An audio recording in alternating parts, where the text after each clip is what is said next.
विश्व गुरु भारत और ईरान पश्चिम एशिया के घटनाक्रम को लेकर चिंतित। भारत के विदेश मंत्री सुब्रमण्यम जयशंकर ने राष्ट्रपति इब्राहिम रईसी से की मुलाकात। विदेश मंत्री हुसैन अमीर अब्दुल्लाहियन की तेहरान में वार्ता। हिंसा और शत्रुता को बढ़ने से रोकने की है अब जरूरत, दोनों देश करेंगे मिलकर काम। इजराइल और हमास की खूनी जंग से जहां आज इंसानियत शर्मसार होकर सिसकियां ले रही है, वहीं दुनिया के दो मुल्कों ने इस जुल्म और तशद्दुद को मिटाने के लिए प्रेस कॉन्फ्रेंस कर इंसानियत के दुश्मनों में हड़कंप मचा दिया है। तहलका टुडे के एडिटर रिजवान मुस्तफा की देखिए खास रिपोर्ट। विश्वगुरु हिंदुस्तान के वजीर खारजा सुब्रमण्यम जयशंकर ने कहा कि उनका मुल्क और ईरान दो इत्तेहादी हैं जिन्होंने सियासी और इक्तिसादी ताउन पर तवज्जो मरकूज की है। सुब्रमण्यम जयशंकर पीर के रोज तेहरान में एक मुश्तरका प्रेस कॉन्फ्रेंस में ईरानी वजीर खारजा हुसैन अमीर अब्दुल्लाहियन के हमरा प्रेस से बात कर रहे थे।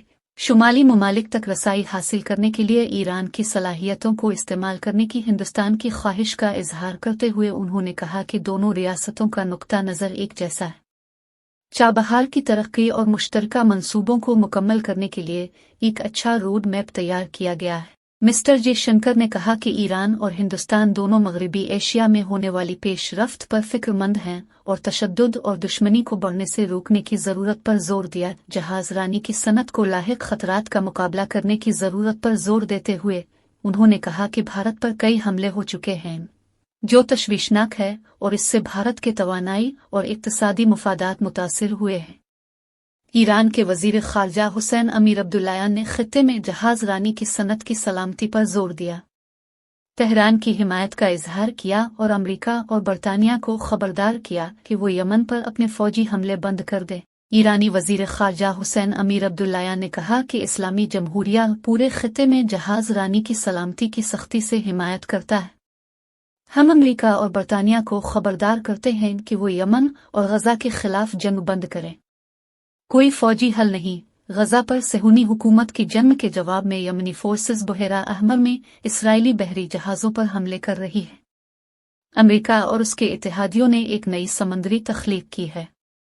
इसके जवाब में एक सिक्योरिटी ऑपरेशन शुरू किया गया जिसमें इस हफ्ते यमनी अहदाफ पर फिजाई हमले शामिल हैं। प्रेस कॉन्फ्रेंस में अपने रिमार्क्स में अमीर अब्दुल्लाहियन ने कहा कि ईरान जंग को बढ़ाने से गुरेज करने पर इसरार करता है। इस बात का जिक्र करते हुए कि तेहरान ने यमनी फोर्सेस के साथ मेरी टाइम सिक्योरिटी पर बातचीत की है, ईरानी वजीर ने कहा कि यमन की कौमी नजात की हुकूमत ने ईरान को यकीन दिलाया है कि यमनी जहाज रानी की सनत की हिफाजत में खलल नहीं डालेंगे, लेकिन उनका कहना है कि जब तक गजा पर जंग जारी रहेगी वो इसराइली जहाज़ों के खिलाफ कार्रवाई करेंगे। तेहरान और नई दिल्ली के दरमियान ताल्लुकात को फ़रोग़ देने के बारे में अमीर अब्दुल्लाहियन ने कहा कि कई कसीर अलजहती उमूर पर बातचीत हुई, जैसे कि ईरान के जनूब मशरक़ी बंदरगाही शहर चाबहार की तरक्की और शुमाल जनूब कॉरिडोर मंसूबे। उन्होंने शंघाई ताउन तंजीम और बक्स में ईरान के इल्हाक के अमल में हिंदुस्तान के किरदार की भी तारीफ की। अमीर अब्दुल्लाहियन ने यह भी कहा कि ईरान और हिंदुस्तान गजा में इसराइली जंग और नस्ल कशी के जराइम के खात्मे और झड़पों में इजाफे को रोकने के लिए पुरज़्म हैं।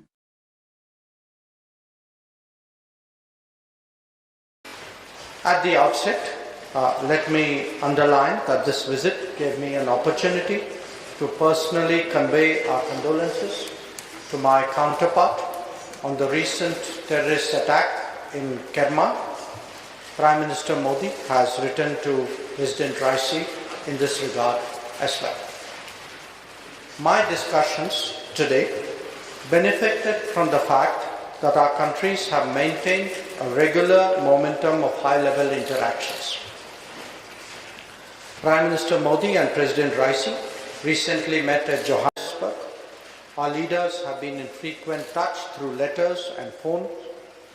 I also personally maintained regular contact with Dr. Abdullahian in recent days.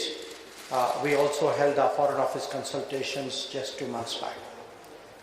Today, due to the regularity of these exchanges and the guidance provided by our leadership, there is a good basis to expand substantive cooperation in a variety of areas.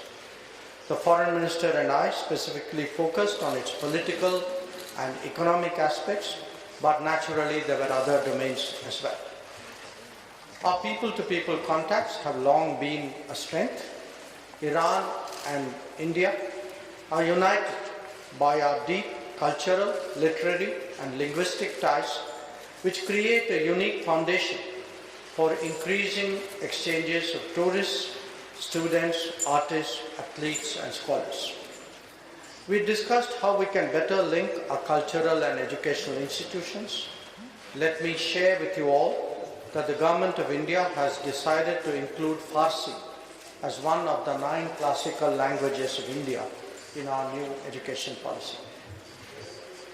Regional connectivity has been a critical pillar of India-Iran relations and was naturally prominent in the agenda of today's discussions. I reiterated India's interest in benefiting from Iran's unique geographical position to access markets in Central Asia, Afghanistan and Eurasia. We discussed the prospects of energizing the international North-South transport corridor. In particular, we discussed India's involvement in the development and operation of the Chabahar port, a joint project with a joint vision of connectivity. I emphasized India's commitment to this project and discussed how we can establish a firm, sustainable and long-term roadmap for India's continued involvement over the coming years. Given the importance of this project for both nations, I emphasized the need to monitor its progress under the direct supervision of the political leadership. We also exchanged perspectives and assessments on certain regional and global issues and developments. Both of us are concerned about recent events in West Asia, which some call Middle East, and we emphasized the importance of preventing further escalation of violence and hostilities. We will be continuing further discussions over lunch. As you all know, India has a long-standing and uncompromising position against terrorism in all its forms and manifestations. This remains so, very much so. At the same time, we strongly believe that it is imperative to avoid loss of civilian life in any conflict situation. The deeply concerning situation in Gaza was naturally a subject of our discussions. The loss of civilian lives, especially that of women and children, was our primary focus. There is a visible humanitarian crisis that needs to be addressed, and the creation of sustainable humanitarian corridors is the need of the day. We welcome the international community's efforts in that direction. India itself has delivered shipments of relief material to Gaza and contributed to the UNRWA. On the issue of Palestine, let me reiterate India's long-standing support for a two-state solution where the Palestinian people are able to live freely in an independent country within secured borders. I stressed on the need for all parties to avoid provocative and escalatory actions and to facilitate movement towards dialogue and diplomacy. As you are all aware, there have also been recently a perceptible increase in threats to the safety of maritime commercial traffic in this important part of the Indian Ocean. The Minister also referred to it. We have even seen some attacks in the vicinity of India. This is a matter of grave concern to the international community. Obviously, it also has a direct bearing on India's energy and economic interests. This fraud situation is not to the benefit of any party, and this must be clearly recognized. Dr. Abdullahian and I will be reviewing developments in Afghanistan, we spoke about it briefly, and continue our long-standing dialogue about its stability and security. Another area that we intend to touch upon is the Caucasus, and we will be discussing various aspects of the conflict in Ukraine and their implications.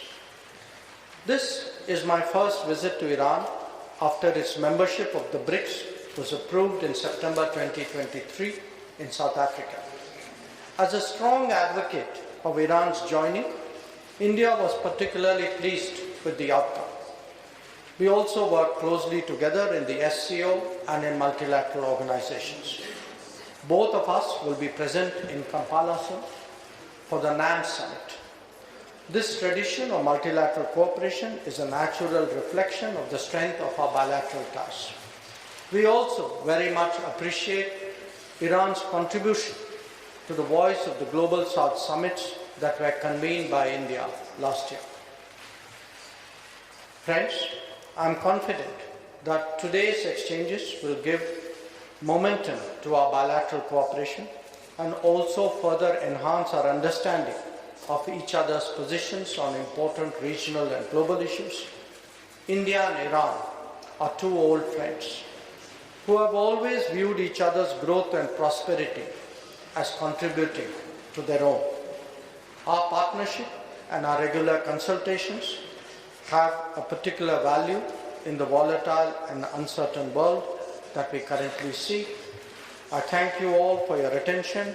I reiterate my thanks to the Minister and to his colleagues, to the Iranian authorities, for making my visit to Iran so comfortable and productive, and I look forward to seeing him in India very soon. Thank you.